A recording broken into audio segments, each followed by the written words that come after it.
Wait, what? You guys started the show without me? What's going on? This is just falling apart. I gotta get better at this. Anyway, y'all are back to tailored turnings today, and we are going to continue on with part 2 of the seam rippers. Probably gonna be some, I don't know, maybe some voiceover narration as we're going through this with the machines going, the fans going in the background. It's pretty hot here, about 88 in Florida right now, and that garage door is, even with the insulation kit, heats up in here pretty quick. So the fans got to stay going. The machines are running. It'll be hard to probably talk too much during it. Maybe a little bit. Might be some voiceover. But anyway, I'm going to show you just a couple more parts today. Might make it all the way through today. If not, there'll be a part 3. Just keep on the lookout for it. So anyway, I'll get you set up and move over and start doing a couple of steps here. Okay, so here we are set up.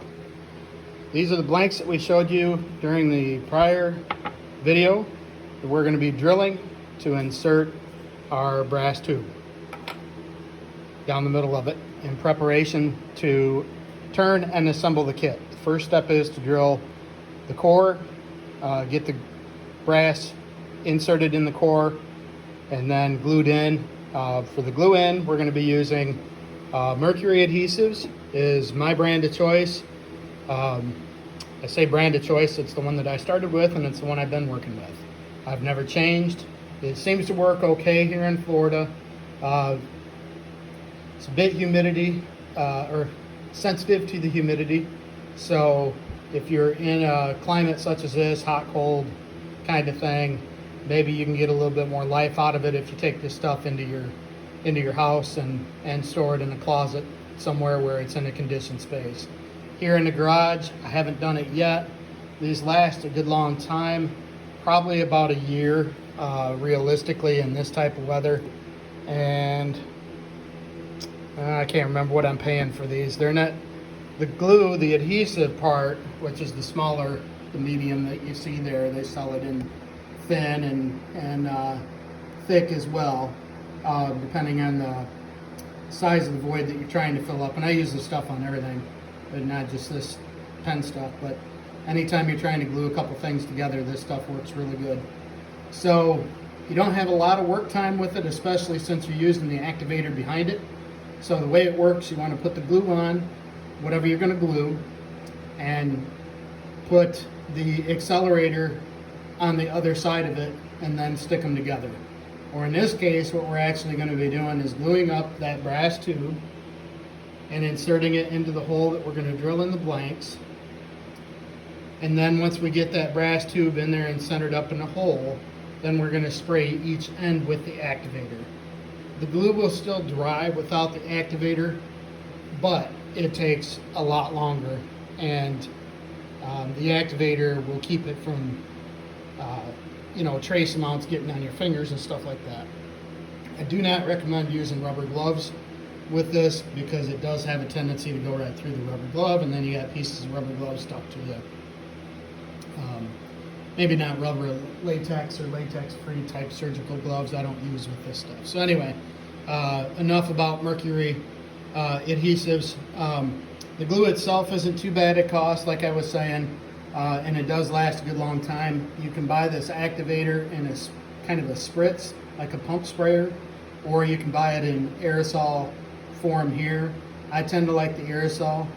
It's a little bit more consistent when you're spraying it, and it does last a good long time.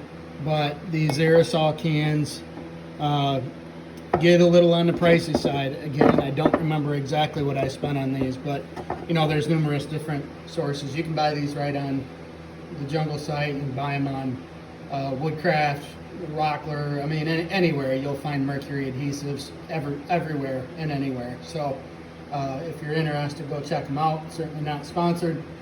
I don't have an affiliate link for you. Hopefully, maybe someday I'll get an affiliate link for you for a couple of these things and maybe save you a little bit of money. So the other thing that we're going to need is of course our kit. We talked about this in the prior video. For the purposes of today, we're really just concerned about the brass tube portion of the kit. This is not shown meaning it doesn't, after you're done working with it, you should not be able to see this. This brass tube is certainly to hold the finials and the tooling that goes in the end, in this case, the seam ripper. So, of course, we have our instructions here, which are going to tell us how to put the thing together after we've got it all turned down to our dimensions. It's also going to tell us what required things we're going to need ahead of time.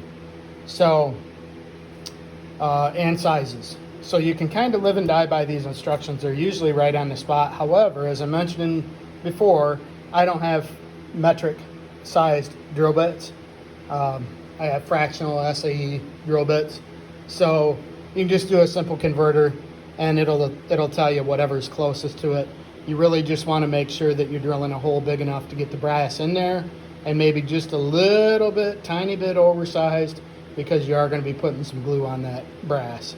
So I'll go over that here in just a second as well, the sizing. So next we're going to need our chuck, and you'll see how this is mounted in the lathe, which I think you've probably seen it before. This is a Nova 3. Really like this chuck. This one I did buy or actually it might have came with these, the pen jaws, in comparison to these regular jaws. When you're doing a bowl or some other type of turning where you kind of cut a collar on it, then actually you replace these two pens with two more of these traditional jaws or bowl jaws. They're made to clamp down on a tenon that you would turn into your piece of work, and all four of those would squeeze down. But in this case, we just need the two pen jaws. We don't really care about taking these off. They're fine right where they're at.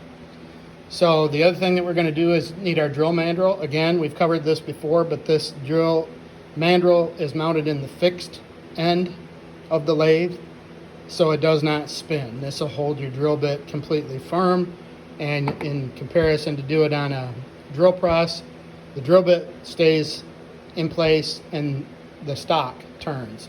Whereas on a drill press, you're holding the stock, and then the drill, of course, is turning the drill bit. So these are some drill bits that I've had for a pretty long time, and they've stayed good and sharp. You can sharpen these with a file or a grinder. Works just fine. There's all sorts of attachments that you can put with like a bench grinder to make sure that you're keeping it accurate. For my purposes here, I've sharpened a couple of these over time, and I've done them by hand. And you're just not, for the stuff that I'm drilling here, I'm not killing the drill bit, meaning I'm not tearing it up a long ways down the shaft, so I'm able to just do it by hand and just sharpen up the edge, almost like honing a knife in a way. So for the product that we're drilling here today, the wood product probably wouldn't be too bad to just run straight through with one or two sized drill bits, and you'd be just fine, though we are working with walnut, so it's pretty hard. I prefer with wood as well as acrylics to take a stepped approach. So in this case, now these are just happens to be the drill bits that I had that either are not dull or have not broken, that are still in my kit. As you can see, there's a few missing in here. So in this case, it doesn't really matter what you start off with, or really what your in-between drill bits are. Your medium size drill bits. Really, the most important thing is your final size drill bit. So in this case, the kit calls for an 8mm drill bit, which if you're doing a conversion, that's going to work out to a 5/16 in fractional. However, as I said, I did want to go a little bit larger, and this drill set does have a 21/64. So a 5/16 is basically going to work out to be a 20/64. So in this case, we're going to go one step up, 1/64 larger, and that'll leave us just a little bit of wiggle room, so that as we insert that brass tube in there, we're not sliding all the CA glue off of the end of it. So again, CA, cyanoacrylate, mercury adhesives, medium. We don't want to put that on the tube and then have it all come wipe off because we drilled a hole to match the exact size of the tube. So I'm going to go just a little bit larger. And so that's the tools that we need here. And then I'll come back after I have everything mounted in the lathe and just do an intro, and then we'll get to spinning them out. Again, I'll probably take the audio out of it and do a voiceover, or maybe just fast forward, do the first one slow and the rest of them fast forward, whatever. We'll figure it out together. All right, thanks guys, be right back. All right, so got a new mount set up for the phone / camera here. We're gonna try it out, see how it works. It is out of the way, so as I'm turning, not spraying a bunch of stuff all over it. But we'll see how it works out here. So here I've got the Nova 3 chuck spun on to the movable end of the lathe, and I've got the drill chuck here in the fixed end of the lathe. So we'll work on mounting up the stock. And so in the case of the stock, so I cut this end here on the bandsaw, and it's just really rough cut. You know, it's not squared off on the end. You probably can't see that too much. It's a little off. So you just want to look at that when you're putting it in the chuck, because you're going to want to make sure to have the squared end, or the factory end, they're usually square enough, in the inboard side of the chuck.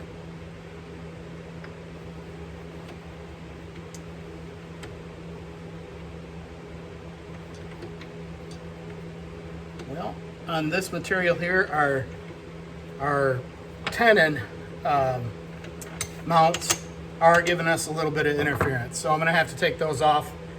Be right back with you. Okay, did not need to take those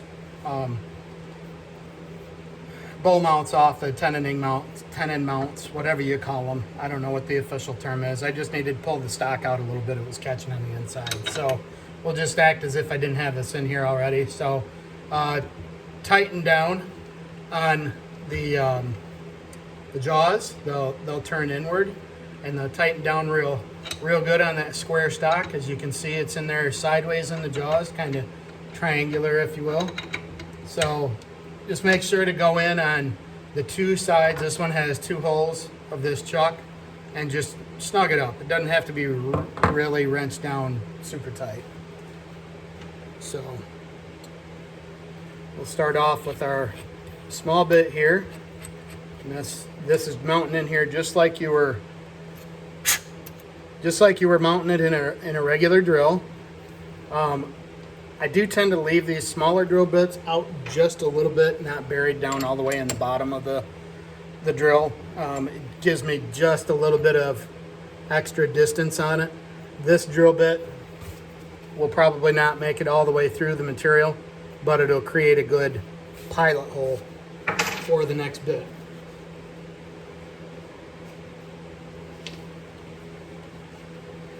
And so off camera, safety first, got my eyeglasses on.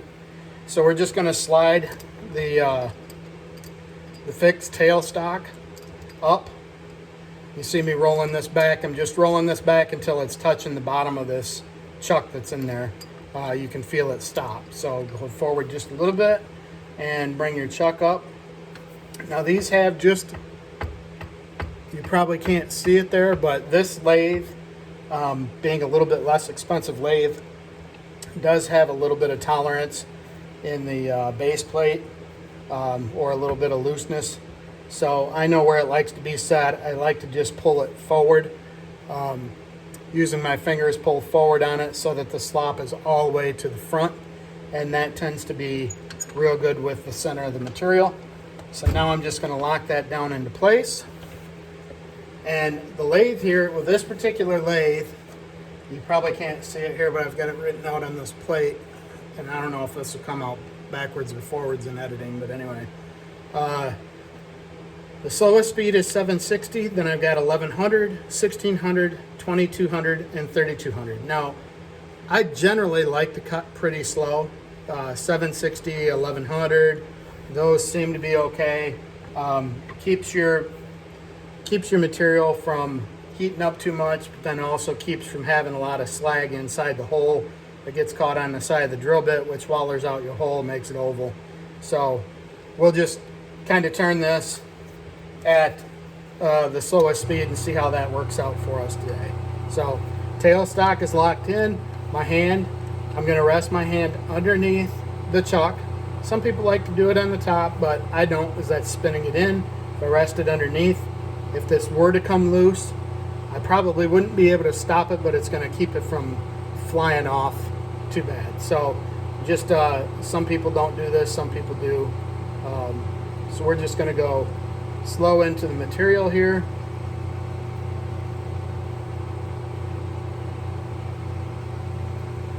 So depending on the frame rate of this phone, I don't know how that's going to show up with it turning. Probably looks like it's turning real fast, but it's really not. So when you feel it starting to get a little bit loose, or a little bit tight rather, just back it out a little bit, let it clean the hole out. And that material will slide down the flutes of the drill bit and right out the end towards you. I tend to stand off to the side towards the back of the tailstock, kind of like I am here, because as that material does come out of there, it's plastic and it's being hit with the drill bit, so it gets a little warm. You get some on your hands or your arms, can give you just a little bit of a burn. So here I've reached the bottom of the stroke of this tailstock, and every one of these lathes is going to be a little bit different as to how long you can get. This one generally is about 3 inches. As we talked in one of the other videos, go check it out. I made a benchtop drill press that can kind of help take care of the shortness of this. That drill press does go about 10 or 12 inches, but the drill bit's only so long, so no matter what, you're still going to get X amount out of it. So I just pull it, retract it back a little bit, slide it into the hole that you already cut, lock your tailstock back down, and then you can continue to drill inward.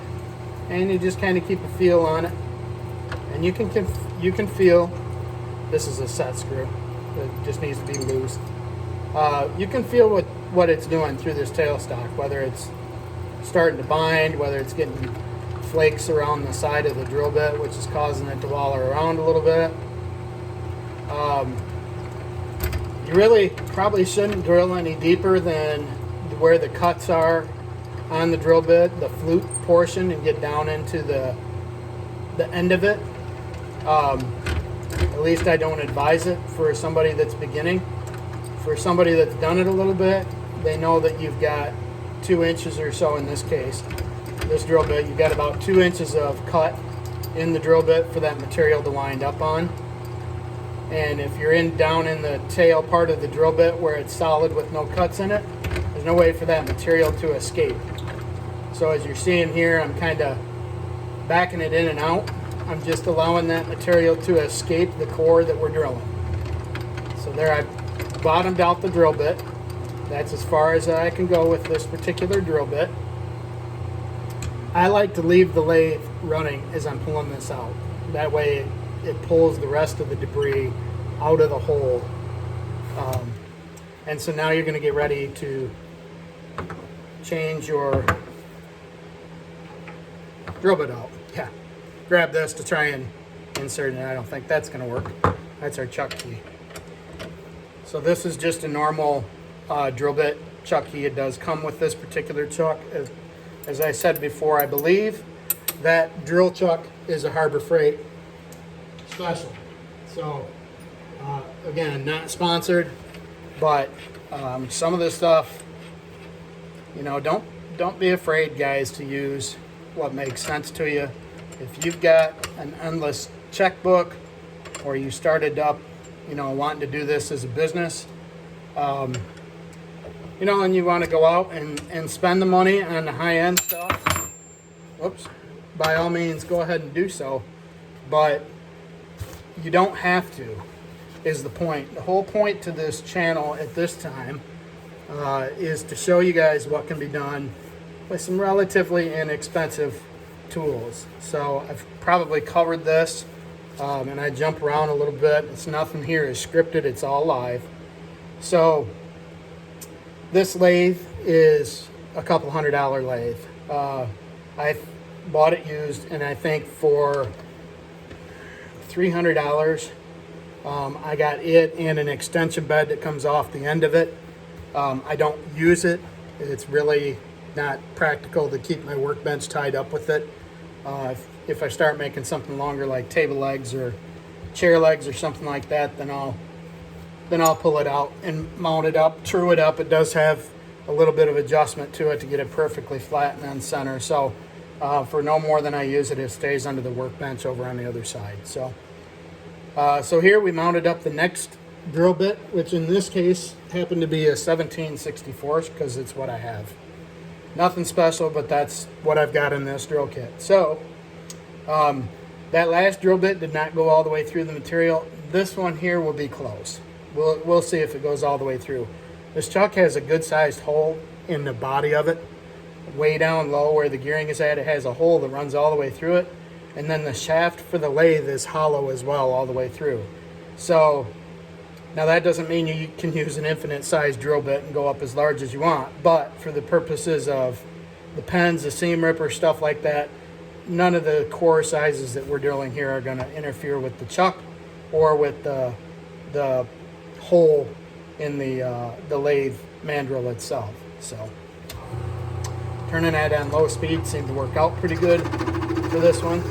This one's going to make a little bit more noise at first. Probably can't pick it up. Just really until the bit gets in there and gets itself centered. It'll chatter at you. But unlike a drill press where you're controlling how, well, I guess this is kind of similar to a drill press. You're controlling how fast the bit is going into the material. The difference here really is that bit, the drill bit, is not doing the turning, the stock is. Just a little bit different.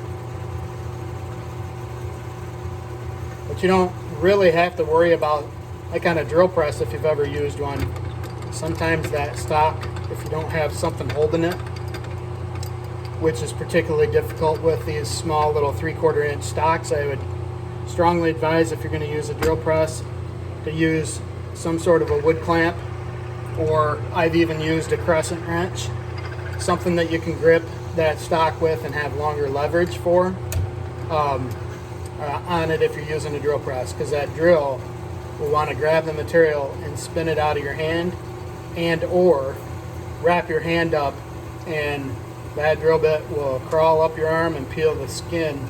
I don't want to scare you, but that drill bit on a drill press will peel the skin right off of your hand and right up your arm as if it were a cheese slicer. I mean, I've seen it done in person. It's just not a good thing. So here, I'm actually in control of the drill bit side. I'm not worried about holding the stock. That's got way more clamping power on that chuck that I mounted the stock in.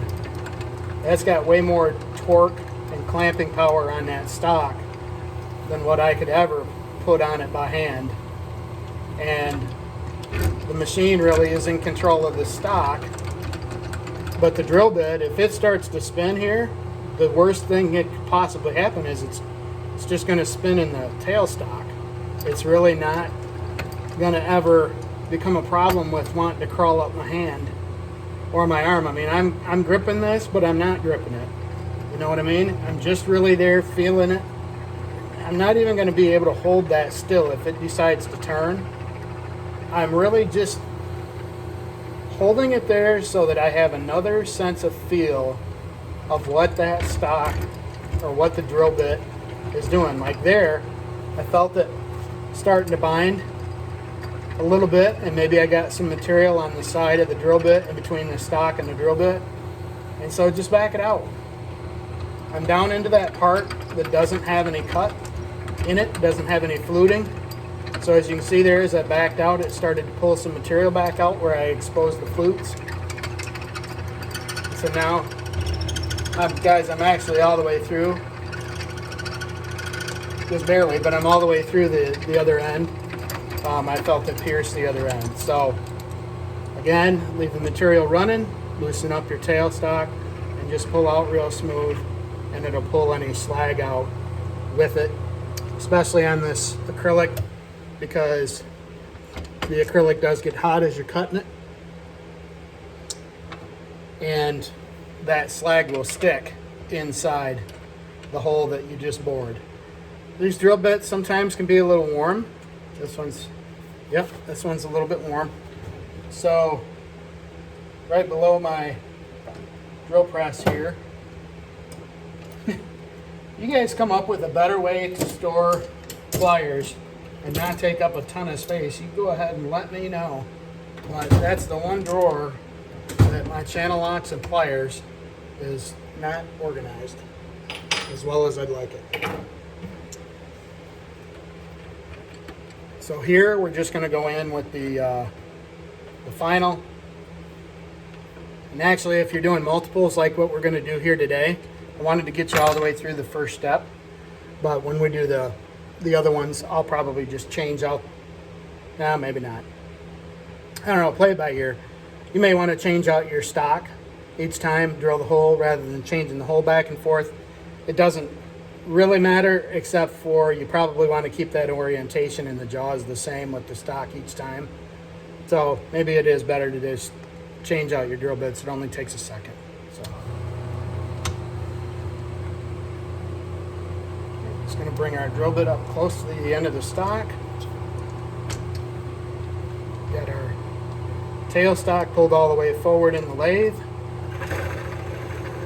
Again, a little bit of chatter at first until it gets to the full width of the head of that bit. Then it'll start running pretty smooth. Now, since I've already got that pilot hole and the medium-sized hole drilled in this particular one, you can go a little bit faster, but there's no reason to. There's no reason why you would want to go faster, but there's plenty of reasons why you want to go slower. So again, we're cutting acrylic. We're cutting acrylic here, so it has a tendency to want to melt as you're cutting it. You don't want to get that on in between the drill bit and the stock, because then it's going to waller out your hole, as we talked about. So here I'm really just cutting a very small path for that final size drill bit. As I said, we went from 17/64 to 21/64. That's 4/64, 2/32. That's 1/16 of an inch larger than the last drill bit that was in there. So it's really not taking very much.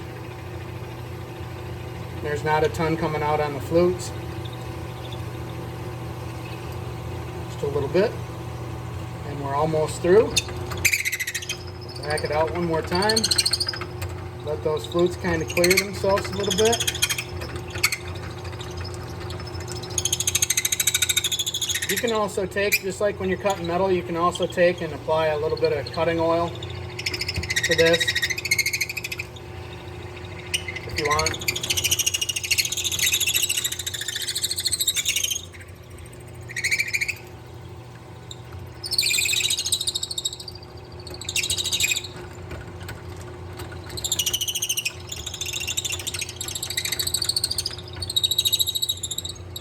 I don't find that you usually need to do that, but just be careful.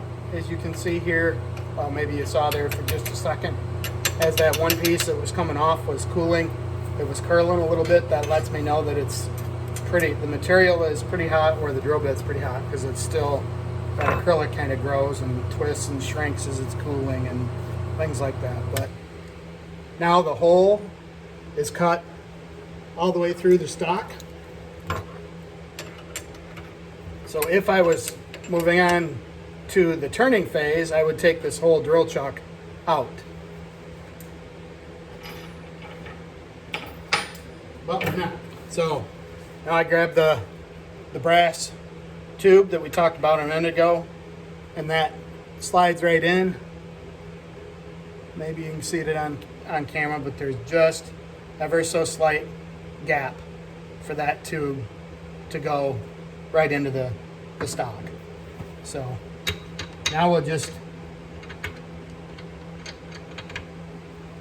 get our key in there and loosen our stock up. And so now you can see that a tube will go right into the hole of the material. And that gives you, you're looking at the end of it here,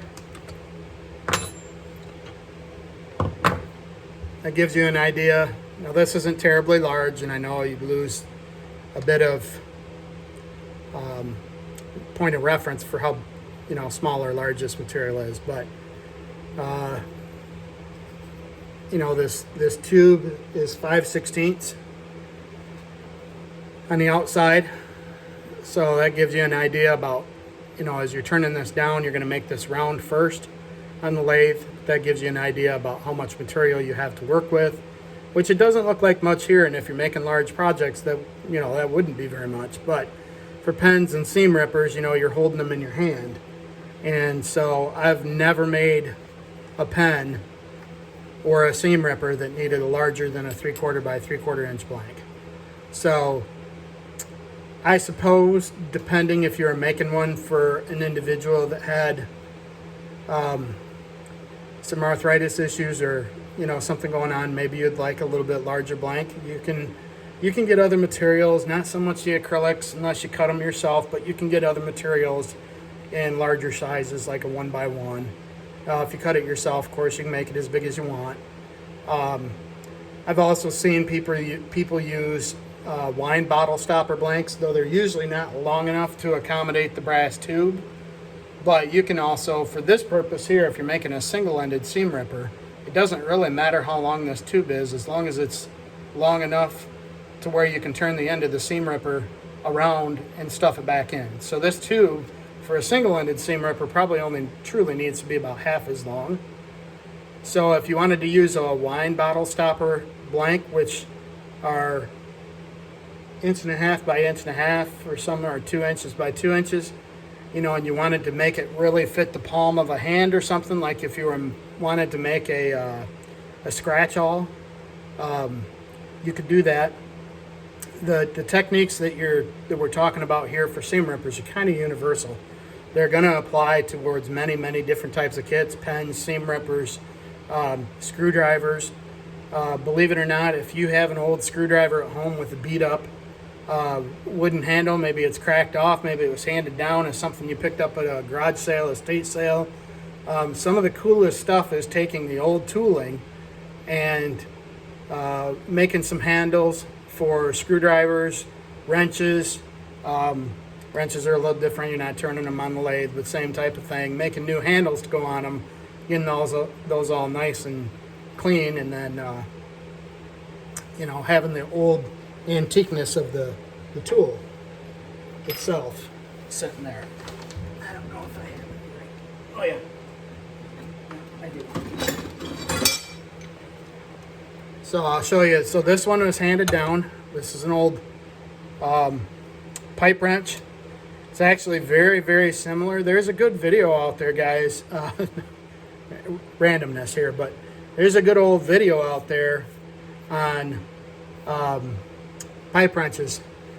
It's kind of interesting because there's a lot of physics that went in behind making pipe wrenches, and I think it was Norm Abrams, or one of them anyway, did a tour of a museum that this guy had in his house about pipe wrenches. It's kind of interesting, but you can go out there and search for it. But this is actually very similar in design to the original style of pipe wrenches. This one has been around for a long time. This is actually a inherited piece. This was my father-in-law's that he gave to me before he passed away. And so it's got, well, I couldn't even tell you what the species of wood is, but I don't know if you can pick it up here on the camera or not, but it's got some really thick grain in it, in the handle.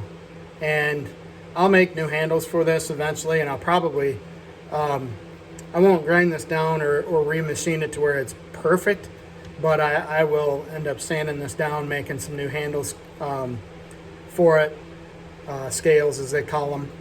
And then and get this all cleaned up. But you can, you know, using your imagination, you'd use a wire brush on this or sandblast it. Clean up the mechanisms on this is still free and clear and not worn. The teeth on the jaw are not worn heavily. And so, you know, I don't know that he used this very much or who he might have gotten it from, but this one's called, it's upside down, but perfect handle. So, you know, I'll go in and make my own perfect handles and clean this back up, and someday maybe this will be hanging on a wall in the shop, or maybe in the wife. I've got in the house. I'm sorry, if the wife will allow it. And I've got 3 or 4 of those that you know, when I look at them, stuff like that makes me think of him. So anyway, he was a really good guy, and you know, he's definitely truly missed. Stuff like that, the memento is keeping him around. And you know, if I can put some new handles on that, clean it up, paint it, then that's what it looked like when he got it. So anyway, well, I'm gonna buzz out the let me say I got 3 more of those blanks to do, and then we'll come back and show you the glue up phase. And I'm not gonna bore you with drilling out the next ones, but I'll have them drilled out, and then I'll come back to you and show you the gluing up phase, and we'll probably glue up all 4 of them at the same time. All right, thanks guys, stay tuned. Okay, here we are back. So managed to get all 4 of these drilled, and also managed to us one up. So I don't know if this material was, when it's poured in a big thick 2-inch block, it was poured in layers or several different pours. So I don't know if there was a crack already between the layers of pores, but the heat from drilling that out, hopefully it's catching here on camera, but the heat from drilling that out seems to have cracked in between the layers, though I can't pull it apart. This side, yeah, you can't see it at all on that side, but yeah, it probably won't show up on, yeah, maybe show up there on camera just a little bit. But there's actually a hairline crack in this material. And so I don't think I'm going to use this blank. It's a shame. In one of the shorts that I recorded, you can go back and look. There's actually me showing off a completed seam ripper in this material. So it's kind of a sad day when one of them does this to me, because I really, really, as you've heard me over and over again, rave about this material. I really hate to lose it. So maybe I'll be able to sacrifice it. That crack would show no matter what I do. So I don't know. I don't know if I'll waste a kit on this particular blank, or if I'll just toss it to the side and use it. Maybe I'll use it for something else. I don't know. So anyway, more to come on that one maybe. But I do have 3 of them drilled out, 2 acrylics and 1 walnut. The walnut is always tough because it is a natural wood, so the fibers inside do like to expand. So when you first get done drilling this, if you go to check it with the brass tube, it's going to be tight. Even with that oversized 1/64 oversized drill bit, it's going to be tight because the material has heated up and expanded. No doubt, every single time it happens to me, they are tight. But as you can see, you know, that one is definitely not tight now. It's cooled down. So same on these. That one is a little bit bigger. That is a 1 inch by 1 inch that I cut. I cut that out of some stuff that I had brought down from Michigan by my nephew that owns a tree service in Michigan. But these acrylics, 3/4 by 3/4, and this was the first one that we drilled. As you saw, that one worked out fine, and this one as well turned out just fine. So we're going to glue these up, and now you can get on these pretty quick after the glue up. You know, I would say if you let them sit for, 30 minutes. I've actually got on them much sooner than that and started working with them and turning them, but I would say a good rule of thumb is 30 minutes. Glue one up. Go get yourself a cup of coffee, and then, a soda, whatever, and then let them sit.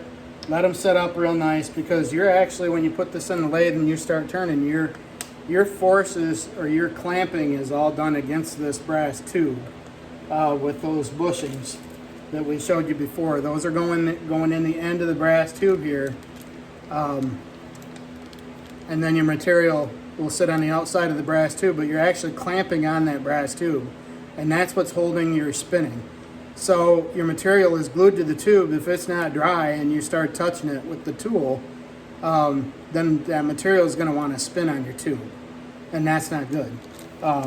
You can ruin the glue, you can ruin the whole blank doing that, and you can have stuff come apart on your tube by doing that too soon. So just let it dry a little bit.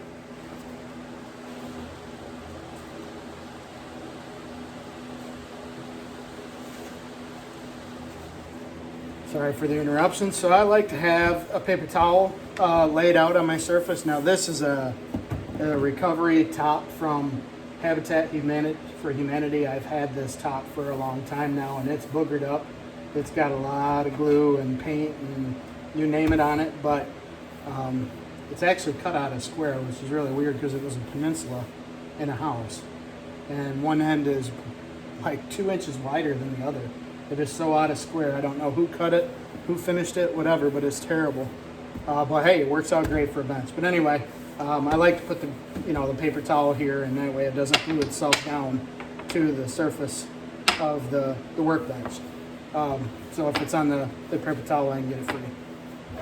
So now a lot of your kits are going to come, and again, I apologize if this doesn't show up, but a lot of your kits, these brass tubes are going to come smooth. So what you would want to do is just grab you some sandpaper, 180, 220, doesn't really matter, doesn't have to be super aggressive, and just put some etching into that. Now these ones are turned real nice, and they already have a crosshatch pattern, some scuffing on them. They're really not smooth. So these will work good for the glue to grab a hold of. But if your tube is smooth in whatever kit you buy, you want to rough it up with some sandpaper, twirl it in the sandpaper, get some cross, don't just run it in and out. You want it across the tube so it holds it in to the material. So, and it doesn't seem to matter what company you get your kits from. I've had them smooth from PSI, and I've had them rough from PSI. I've had them smooth from Woodcraft, and I've had them rough. So it really just depends on how they come. It's not a big deal. You can rough them up, little sandpaper, little Scotch-Brite pad, whatever. So in this case, I like to use a little punch. This is steel, and it's got a little piece of glue on it that I left there because it works real nice, kind of wedging the tube on there. It holds it real good. So this is my partially used can of it. So the CA glue is not, it's fast, but it's not that fast. It's not like, some of your super glues out there where they're just so fast you really can't work with them. So this one here, we're just gonna, spread a good bit on the tube. I like to insert it in the factory squared edge and kind of give it a twirl as you're pushing it in there. All right? Make sure it's not sticking out the other end. And then just give it a spray with your activator. Let it sit for just a second. And then a little punch will come right out of there. Sometimes it's a little stiffer, but now the glue inside of there hasn't had the activator on it. Obviously, that's down the tube, so that'll take a little bit to set up. The ends, they're already set to the touch. There's nothing there. Just the activator is a little wet, but that dries real fast. And that tube is really in there now. You could work with it, but I would let it sit. So now what we'll do after these have sat is we'll actually put this on a sanding disc on the lathe again, and we'll just true these ends up to the end of that tube, to the end of the brass tube on both ends. So as you can see, maybe if I tip it just right, you can see in the end that's recessed in there a little bit. We're going to want to sand this material down just to the end where it touches that tube. We want it real square to the tube as much as we can. And the bushings will help explain more of that when we get to that segment, which will probably not be in this video after some thoughts. We'll probably do another segment, maybe two. So anyway, that one is completely glued. So it's really ready to go after it's had a good amount of time to dry up.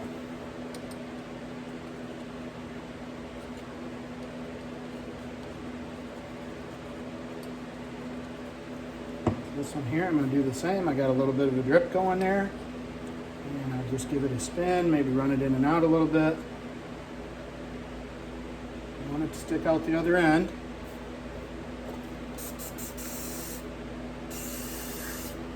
The activator's on there.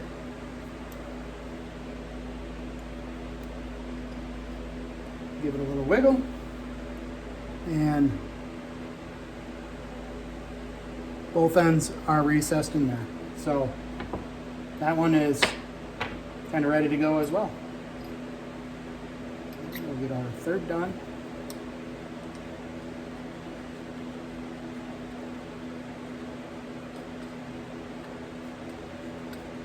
And it looks like a lot as you're applying this glue.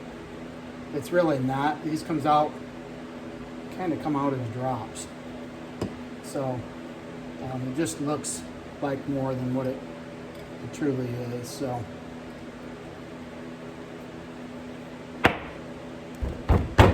no, this one's going to be stubborn.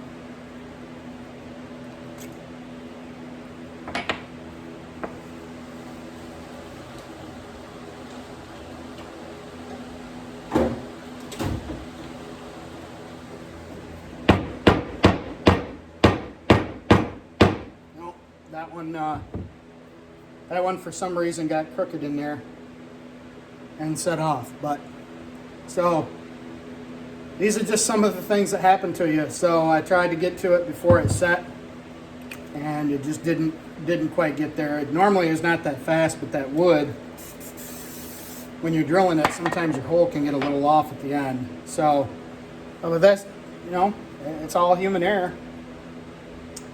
As I look down through the end of it, yep, I can see the spot that it's off, even though I ran it in from both ends for whatever reason. It didn't take, and it does dry a little faster on wood than on the other. So to save this, what I'll end up doing is I'll cut the end of this off a little ways and then sand it back to the end of the tube. And I'll chuck it up in the lathe and I'll just cut this material off. That'll be sacrificed, but the tube will still be there, so the kit will still be good.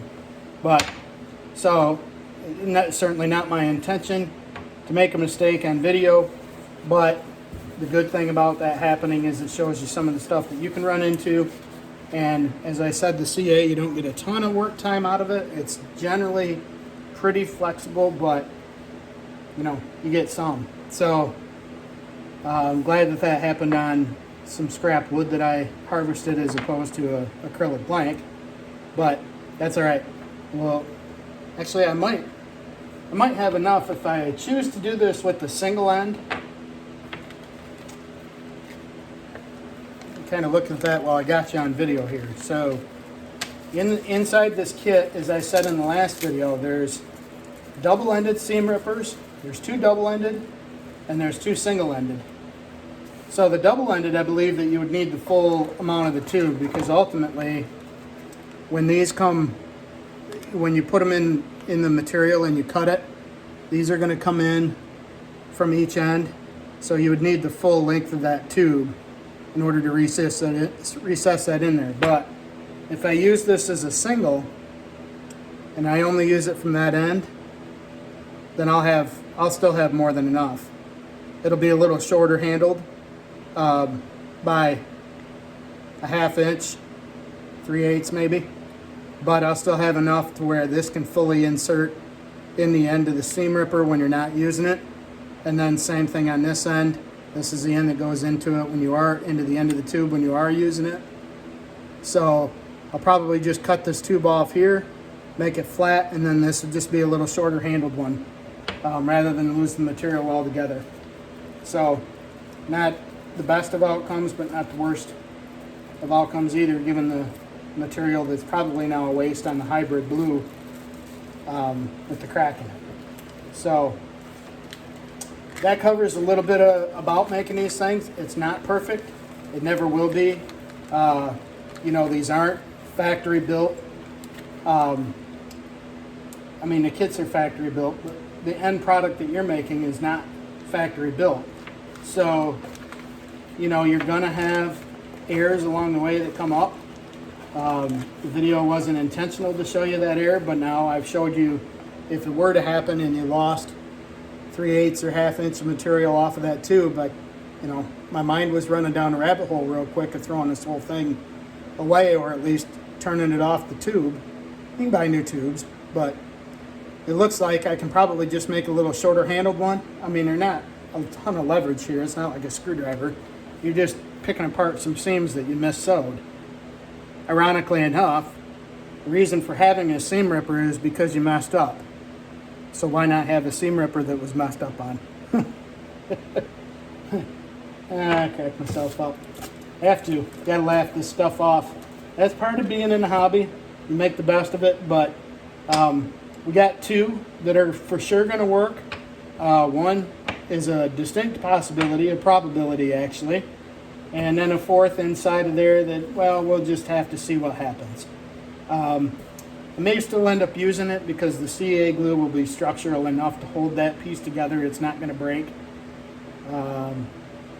So we'll play it by ear and see what happens. Maybe I'll spin it up on the tube, glue it up in the tube, spin it up, put the pattern in it, and see how noticeable it is, whether it's something that I feel confident leaving it out there with my name on it. Although I don't engrave these, so I guess whatever. But that gives you an idea of what goes into getting them ready to go. And I can tell you, out of all the pens and seam rippers that I've made, these two incidents that I've had here, with this one being a little finicky getting the tube in there, and then the crack in the other material, that's probably happened less than a handful of times out of 100 of these things that I've made, pens and seam rippers combined. So, you know, it kind of is what it is. Anyway, this video's, I don't know, maybe it's good fun content, but nevertheless, it just gives you an insight on another project that you could be making. Use it to keep yourself inspired, whether you go out there and make them or not, or just have a curiosity as to how you do it, or you, like me, you just like watching other people make projects, so that, you know, you either get inspired or just interesting to see what goes through their minds and how they make up stuff. So hopefully this video did that for you. Please remember, guys, like, share, and subscribe. Doesn't cost you a thing. That thumbs up button at the bottom is important, but the red one over on the side with the subscribe is even better. So we'll see you around on the next one, and we'll show you how these come out, and left you with a little bit of a cliffhanger on the fourth one there. So get out there in your shop and make something, guys. Keep your minds active. We'll talk to you on the next one. Thanks.